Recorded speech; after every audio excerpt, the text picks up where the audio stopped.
નવી સવારમાં હું રમેશ તન્ના આપનું હાર્દિક સ્વાગત કરું છું। આ વાત વડોદરાની છે। વડોદરામાં બે ભાઈઓ રહે, મોટો ભાઈ અને નાનો ભાઈ, અને એમનું એક મુખ્ય ઘર, એ મુખ્ય ઘરમાં માતા પિતા અને બધા ભેગા રહેતા હતા। પરિવાર વધ્યો, ઘર નાનું પડવા માંડ્યું, તો જે નાનો ભાઈ હતો એણે બાજુમાં જ એક બીજું ઘર લીધું। માતા પિતા જે ઘરમાં મુખ્ય ઘરમાં રહેતા હતા ત્યાં મોટો ભાઈ રહેવા માંડ્યો, પણ પછી એવું વિચાર્યું કે નાના ભાઈને પણ માતા પિતા જોડે રહેવું હોય તો શું કરવાનું? તો એવો અજબ રસ્તો એ લોકોએ શોધી કાઢ્યો। આખા વિશ્વમાં આવો રસ્તો કોઈએ નહીં શોધ્યો હોય। માતા પિતા તો એ મોટા ઘરમાં જ રહે, અને સમયાંતરે 6 મહિને કે 12 મહિને એ જે બે ભાઈઓ છે એ અવર જવર કરે। એટલે જે બીજું ઘર લીધું હતું ને એમણે, એમાં 1 વર્ષ નાનો ભાઈ રહ્યો, પછી એને માતા પિતા જોડે રહેવાની જરૂર પડી, ઈચ્છા થઈ।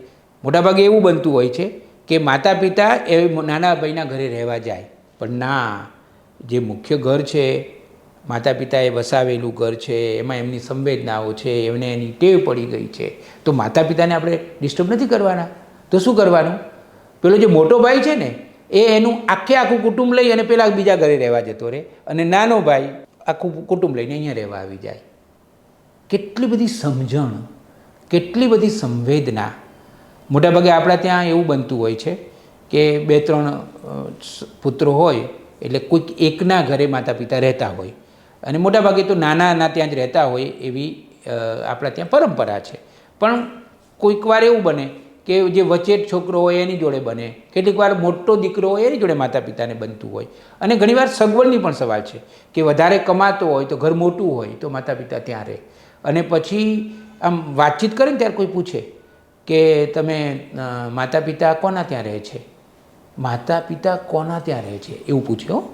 એટલે કે હા, એ પછી જે દીકરો રહેતો હોય ને એવું કહે કે માતા પિતા મારા ત્યાં રહે છે, અને ઘણા લોકો આવી રીતે કહેતા હોય છે।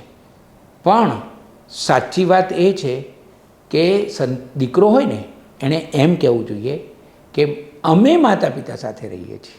પ્રેમ, સંવેદના, કરુણા, સમજણ, આ બધું એક ઉચ્ચ સ્તરે જ્યારે પ્રસ્થાપિત થઈ જાય ત્યારે જ પરિવારોમાં આવી રીતે લોકો નિર્ણય લઈને રહી શકતા હોય છે।